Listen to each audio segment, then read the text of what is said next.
Here is a 1994 Frigidaire branded air conditioner. This is the Frigidaire FAC083T7A2 air conditioner. It is a 8,200 BTU model, and it is dated 11 of 94, so it was probably sold in the summer of 95. It uses gas 22, just over a pound.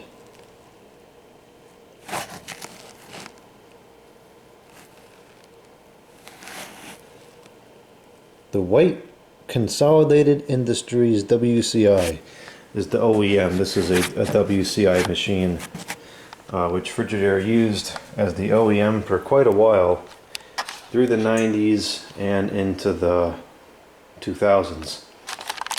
Put this back on the tripod so it's not blurry, and then we'll take a closer look at the machine. So this unit is very nostalgic to the letter H. This was owned by a relative of his for many years, and he remembers it always at that house during the summertime.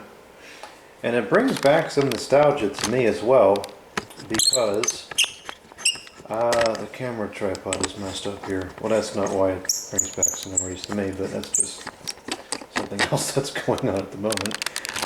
It brings back some nostalgia to me because I had a very similar unit to this back in the early 2000s. It would have been early to mid 2000s in my bedroom. It was, I think it was a 5 or a 6,000 BTU. It was a Kenmore branded version. The air output register was identical. The grill was a little bit different. It had a lot more slats and they were really thin. And it had different control knobs. The controls were still up in the top left corner here, but it had a door that would go over the controls. And I used that machine from, I want to say like 04 or 05 until central air conditioning was put in that house in, I think, 07 or 08. So it actually was only used for a couple seasons, but it worked very well. It provided good, reliable service for all those years that I used it. I don't know what became of that machine. We had 3 air conditioners in that house. One of them was a gigantic, it must have been at least a 2-ton. It was a 30 amp plug. It was a late 60s Westinghouse wall unit. It was in the living room. And I don't know how big it was, but I would say it was probably at least 2-ton. That thing would freeze out the living room, the dining room, the kitchen, the bathroom. It was an exceptional machine. And my bedroom was on the opposite side of the house. And a lot of times I didn't even need the unit running, but sometimes I would use it at night because the other one wasn't on. And then in my parents' bedroom there was a Frigidaire. No, it was another Kenmore. I think it was another Kenmore. And it was also a WCI unit, so it probably was internally very similar, but it had electronics controls. Now the large Westinghouse was removed when the central air was installed, which was a tragedy. The house never got as cold again, and I believe that air conditioner was probably just discarded, which was a total waste because the machine worked perfectly all the way into the mid 2000s and was still working the day it was removed.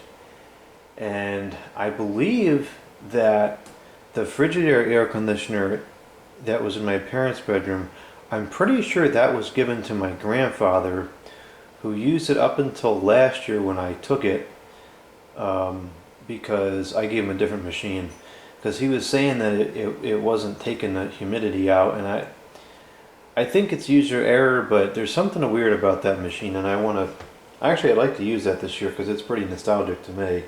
But so there's that one. So I'm pretty sure that unit went to him, and I don't know what happened with the one that I had. I didn't really care at the time, wasn't into air conditioners yet. But I really have no idea. I would assume that my parents probably just gave it to someone that needed a unit, but I don't know. So anyways, so that's the story behind that. This one came to me because it broke. It broke in kind of an odd way. The condenser fan lost 3 of the blades, which that does happen. Sometimes the blades do break, but it's kind of unusual. And so it was in service up until that happened, which I believe was last year. So this has a lot of hours on it.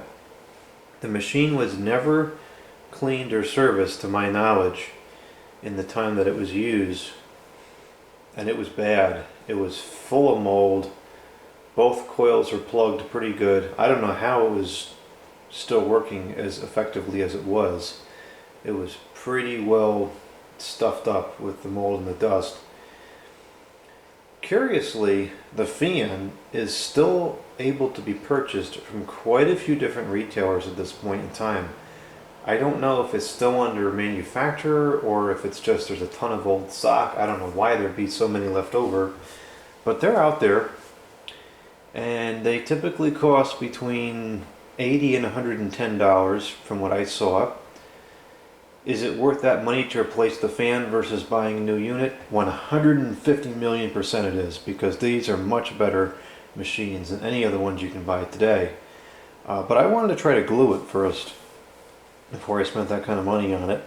So I bought about $6 in super glue and glued the blades back on, and worked perfectly. I've used the machine a handful of times and there's been no trouble.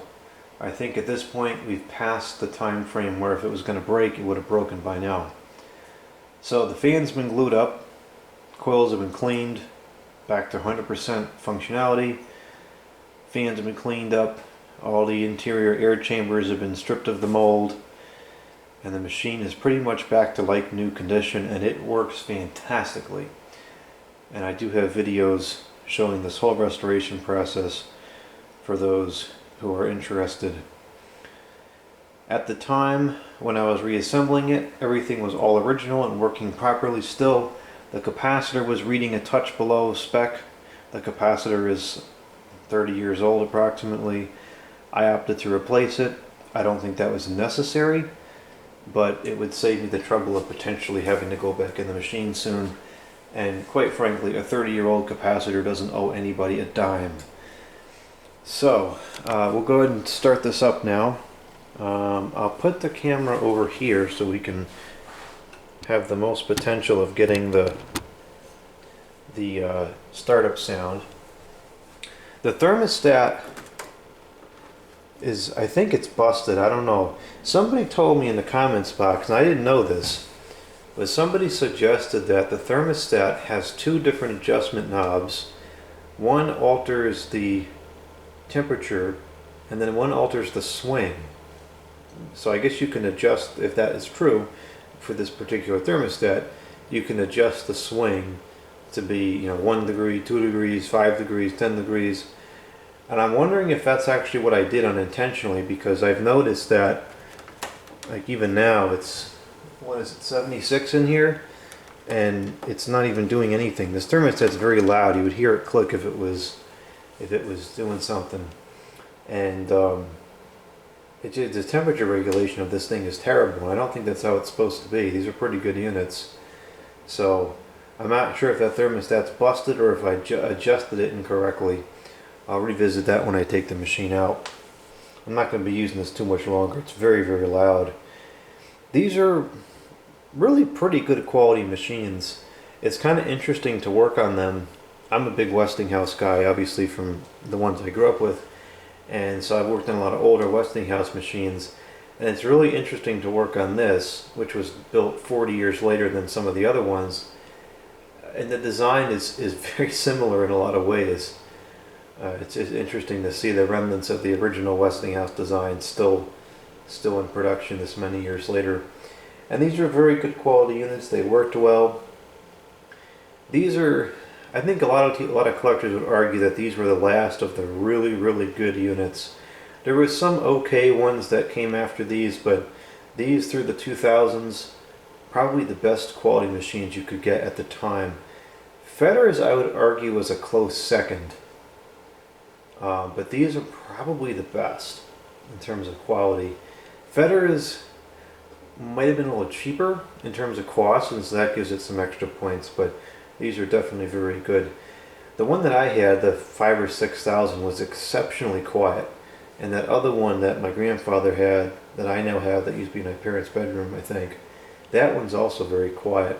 This one's very loud. It's just because there is a 8,000 BTU fan jammed into a 5,000 BTU chassis, and the amount of airflow that the thing puts out is insane. And whenever you're moving a lot of air, you inevitably get noise, and there's nothing you can do about that. That's just the way it is. The fan motor is a GE fan motor. Pretty sure it's made in USA. And the compressor, I think that somebody said was a Sanyo. It's a rotary compressor, and as far as I'm concerned, Sanyo is one of the best compressors ever made. I would put those just a couple notch below, like the B series or the AE series. Sanyo made a fantastic rotary compressor, as did most of the Japanese companies. Matsushita was an excellent one. Toshiba was excellent. Japan really did some exceptional quality manufacturing in the 90s and the 2000s. And these compressors are right in there. So the compressor is very, very quiet. It's just the fan that's kind of noisy on this. So we'll get this plugged up here. This is for the landscaping lights. It's kind of unappealing, but has nothing to do with the situation. I'll do that right now. I got the, where's the kilowatts? I got the meter hooked up here so we can see how much power it's going to consume. Right now it's 84 degrees out with high humidity at 70%. It was a little bit warmer this morning. I should have done the video then, but I didn't really feel like it. It says, oh, I'm surprised the voltage is so high. It's 120.9. I would have expected it to be lower because everyone's using air conditioners today. So let's start with the fan only.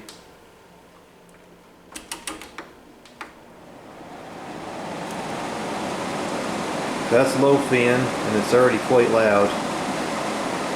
But the amount of air coming out of there is just insane. So that's 1.06 to amps, 123 to watts, with a power factor of 0.95. It is a PSC motor with a fresh capacitor, so that's the best power factor it'll ever be. The medium is 1.12 to amps, 134 to watts, with a power factor of 0.99. And the high is 1.21 amps, 143 watts, with a power factor of 0.99. And the noise level on this is really quite unreasonable. I suppose if you have a tiny opening and this is all you can fit in there, you need the cooling capacity, fine. But I would much rather use a physically larger machine that can move this volume of air with a lot less noise. This is a really, really impressive output. It's super, super powerful.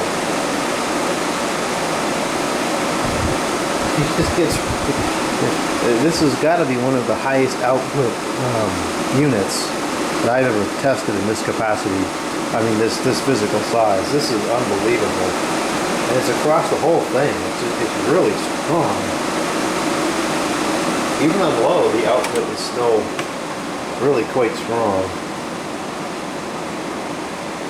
There's a decent variance in the speeds.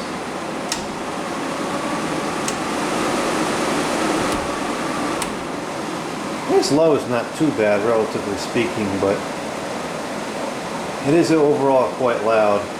And the condenser side's pretty loud too, but it's outside. Who really cares? I don't care. So this goes up and down. That's working properly. You can adjust to the left or to the right. I don't find that works too well. It kind of adjusts to the left pretty good, but that's because the blower wheel is turning this way. So So it naturally throws the air in this direction anyways. It seems like the air actually comes out best when it's like that. And putting it like this is okay, but this just seems to just screw it up. You can hear it's not right.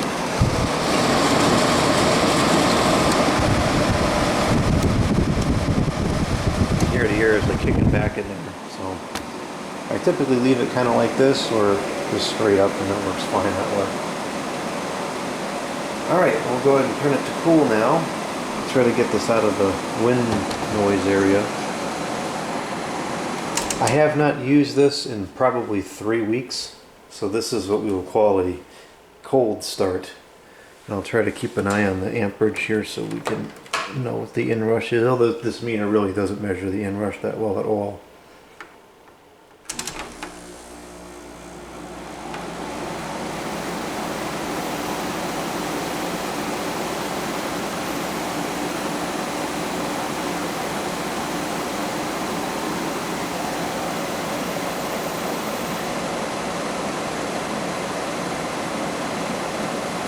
Okay, just purged all the gas out of the evaporator. 4.8 to start.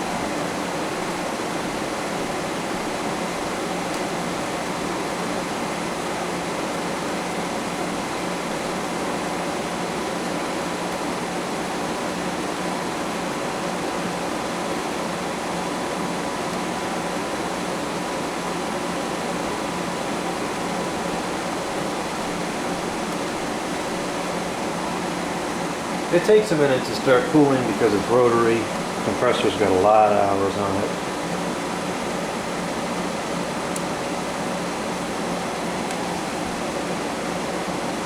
It's already up to 5.8, so this building head pressure fairly quickly.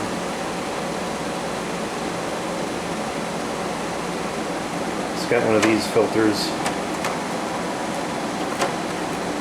And these aren't very good. They don't filter much besides like hair and very large particles. I guess on the Advantage side they don't restrict much air, but they're not really serving much purpose. Grab a flashlight so we can look at the coil.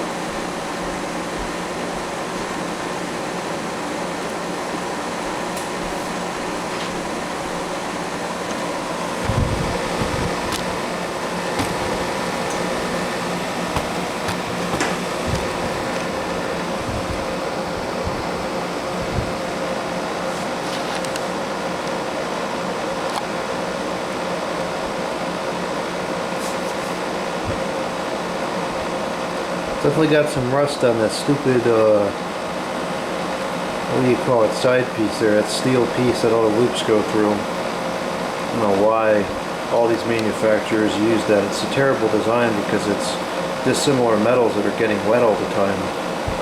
It's really a recipe for disaster, but it's still working, and actually you can see it's already starting to sweat.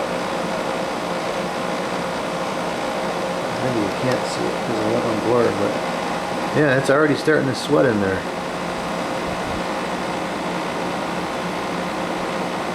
It's pretty humid today.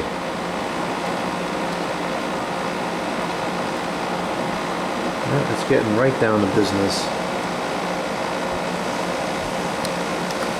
And the coil's in good shape now. I've got it all straightened out. It was very bent over, but it's all straightened up now and exchanging air back to the way that it should be. It's amazing what these old machines could go through and still work perfectly fine with correct attention.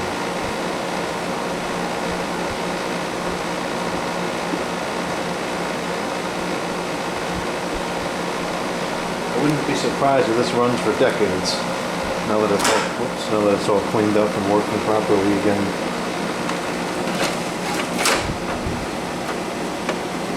Starting to get cold now. We're up to 6.8 amps, and we are allowed 7.5. And we're probably going to get close to that today because it's very hot out. It's high 80s outside.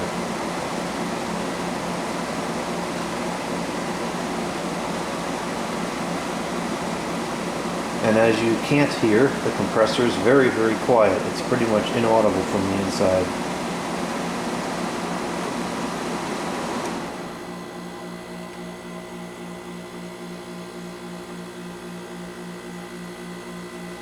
Sounds nice and healthy, very quiet.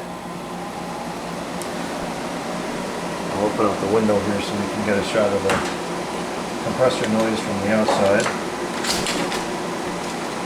So I'll walk around outside as well so you can see it in the window from the back. But I want to get the noise now from the inside here.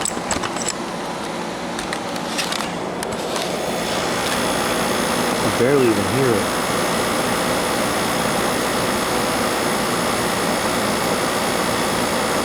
Oh, I gotta put the bucket back.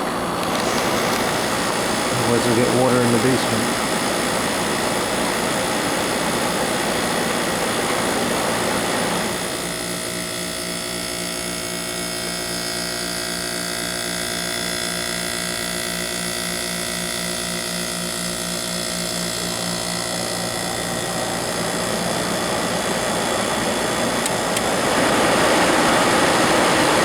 Really can't even hear the compressor at all on high because the fan is so loud.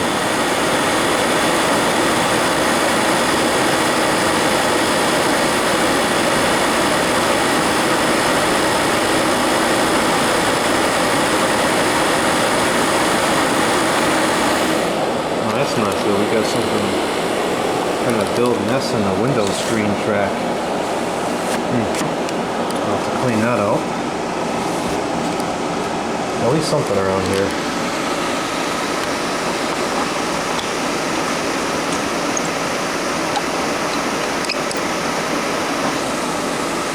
Now this is high speed now.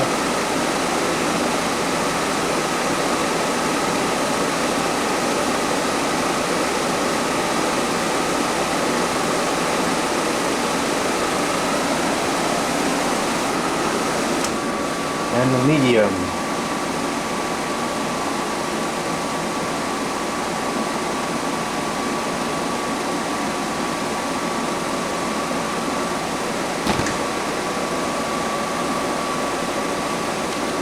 It's cold now. It doesn't get super cold. This definitely works more off airflow than temperature. Some units don't move a lot of air, but they get really cold. Some units move a lot of air and don't get that cold. This is one that moves more air. The downside to that is it tends to not dehumidify as well. And I have noticed that with this machine. I've only been able to use it a couple times, and it was for removing humidity. And it worked okay, but it wouldn't get it much below like 55%.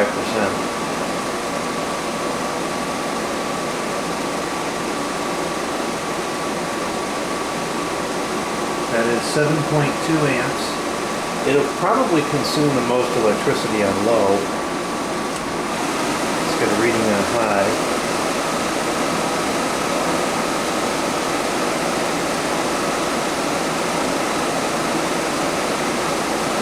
High is 7.21.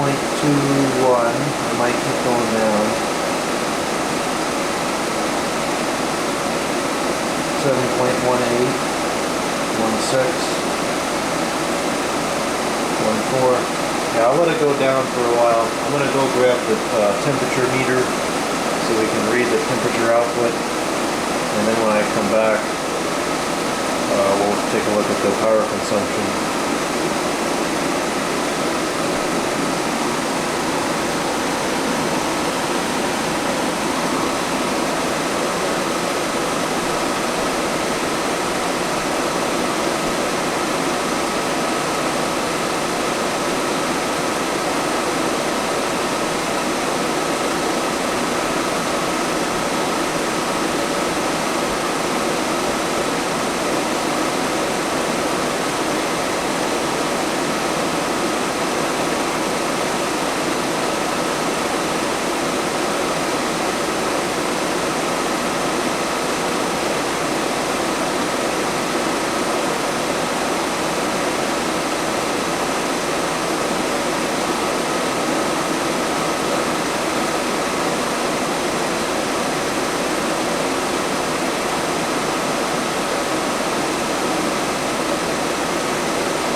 like it's still building head pressure. Now it's come up to 7.21.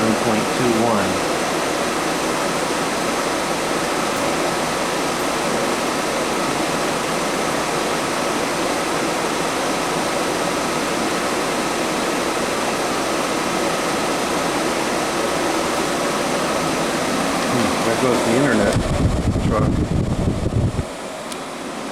Wonder if the internet went down.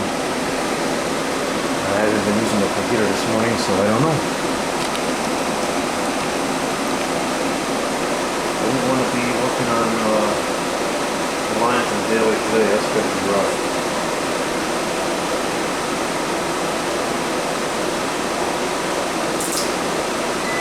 Okay, so our ambient temperature in here is 76 according to the burn thermometer, and it seems to be, of course this is closer to the air conditioner, so it's a little bit skewed, but this says about 74. I'm not sure if that's because it's a couple degrees cooler over here, a couple degrees warmer by the other thing because it's next to the refrigerator, or because there's just a discrepancy in the accuracy. Either way, it's about 75 going in, we'll just go with that.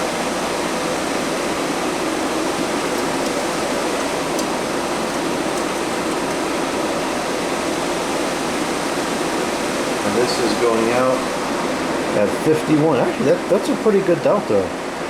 Typically anything over delta 20 is very respectable, and that's about delta 22. So that's totally reasonable.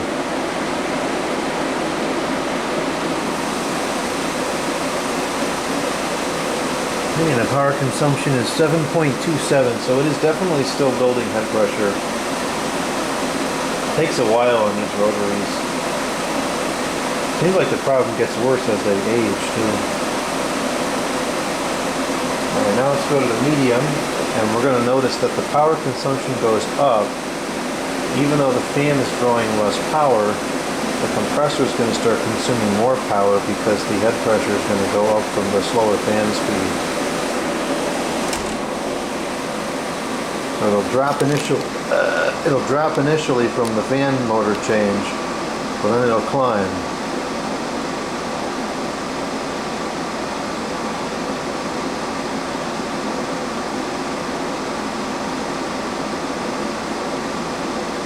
Wasn't a huge difference on this particular machine. Only about 0.1 amp.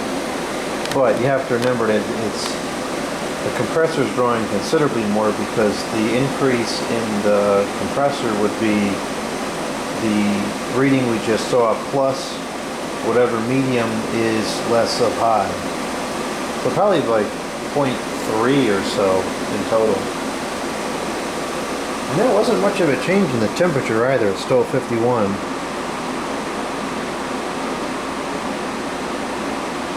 Some machines there's a big difference, but this one doesn't seem like it. Now it's up to 7.4.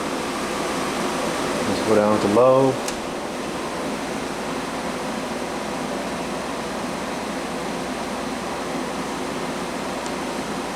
Looks like it went down about 1 degree to 50.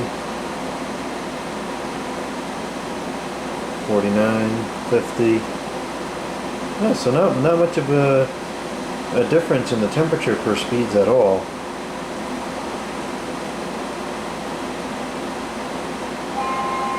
Oh boy.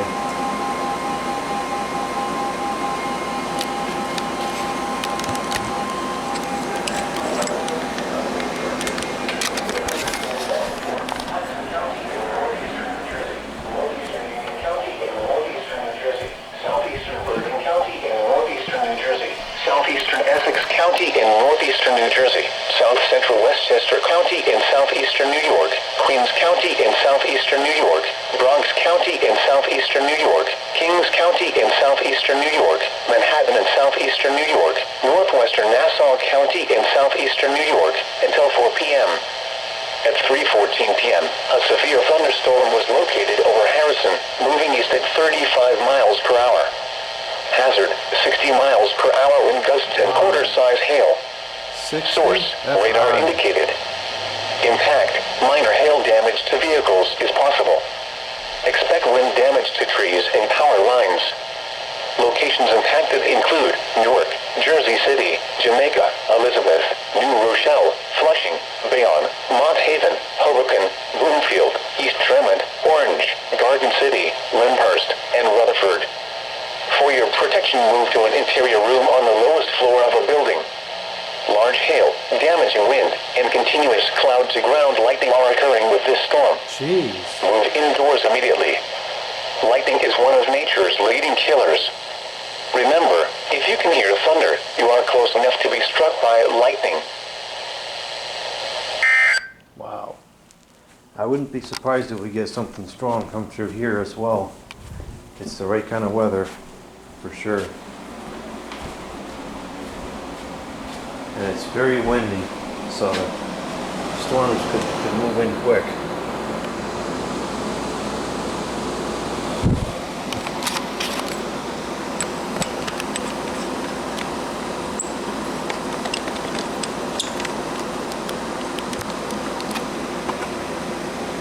Alright, so now it's been on low for a minute, and we're still at 49.6, so I'd say the temperature is stable at 50. And that's giving us about a delta 25. That's very respectable. And the power consumption is 7.53, 895 the watts, with a power factor of 0.9596.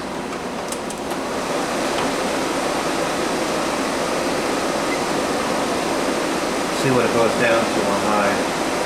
So this is consuming the rated power right now.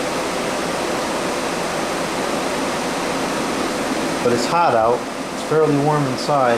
Well, I think it's comfortable. With a lot of people would say it's warm. 86 degrees out with very high humidity. So that, you know, it's going to be drawing more power. It's hot out. It's more load.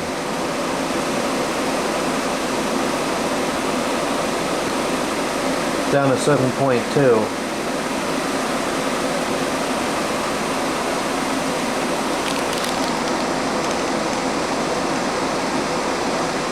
When it's really hot like this, you always want to run the fan on high. It uses less power, and it's going to keep the units, the system's pressures lower, which is valuable.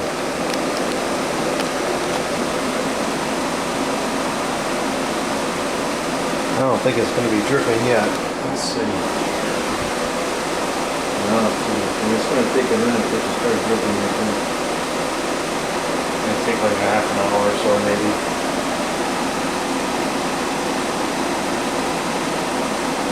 Well, let's go take a listen from the outside. There's going to be a lot of wind noise in this segment. It's very windy out.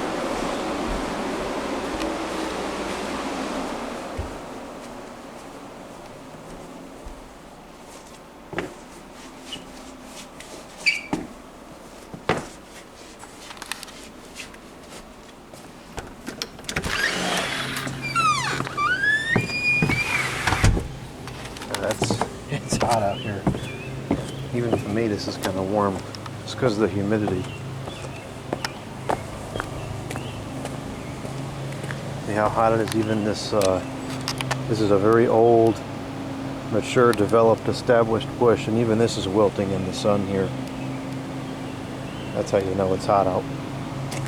Even this looks kind of droopy.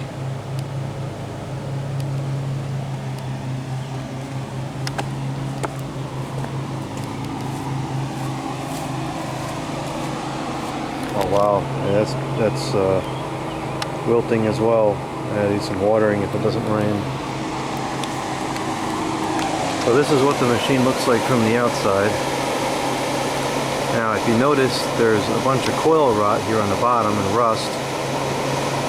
This is from not having a drain hole. The bottom, I would say, inch or two of the coil is just shot. It doesn't work anymore. It's all corroded and ruined. If it had a drain hole, that wouldn't happen.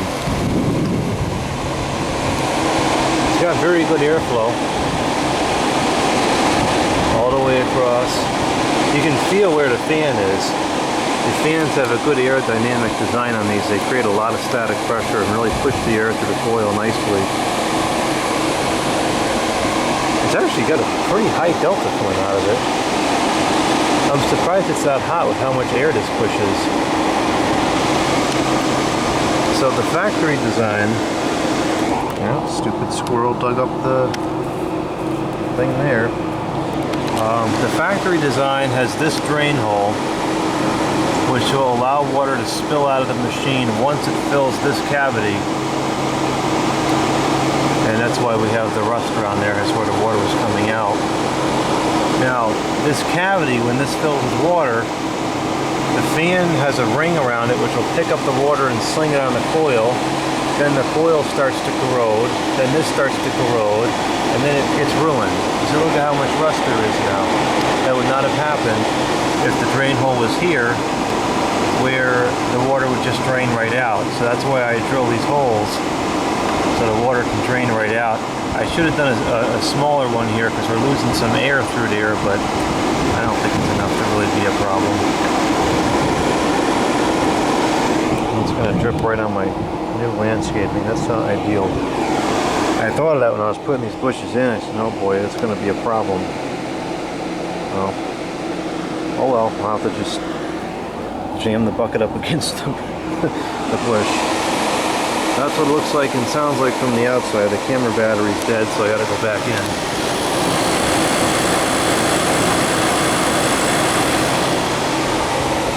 You can barely even hear the compressor, just the fan noise. You can feel that condenser pushing air all the way back here. Pretty strong. Alright, I gotta get back inside because I want to have to edit the video. And if the battery dies, I'm going to have to edit the video. I don't have time for that today.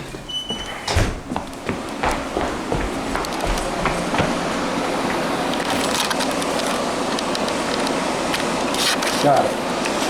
Just in time.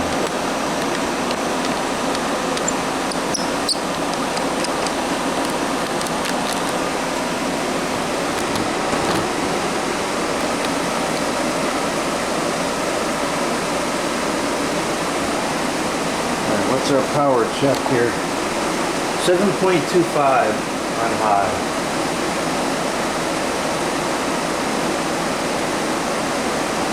And just because I'm sure somebody will say it, we'll address it.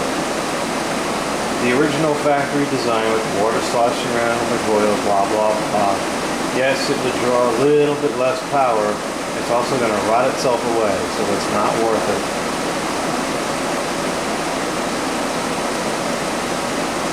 It's not going to damage the machine to run without the water. It absolutely can run without the water. The water's just there for that, you know, Energy Star or whatever nonsense. You don't need it. It wrecks the machine. It encourages mold growth. It causes rust. It causes corrosion. A lot of people are annoyed by the sound of it. It makes the machine louder because you hear the water splashing around in the fan. I drill the hole in every machine I use in service. There's no reason for that water to be in there.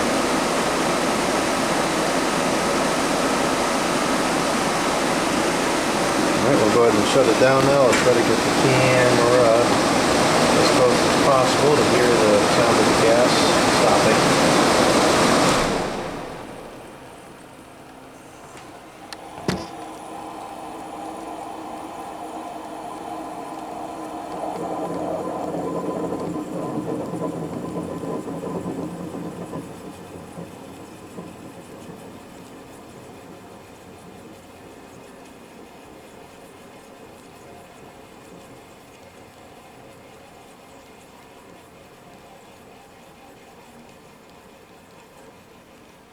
It has kind of a cool shutdown sound, but it doesn't have much of any refrigerant sound at all during normal operation. Alright, so that's going to be it for this one, the Frigidaire 8200 BTU WCI. It's a very cool machine, very powerful, very compact, and very good quality, just kind of loud.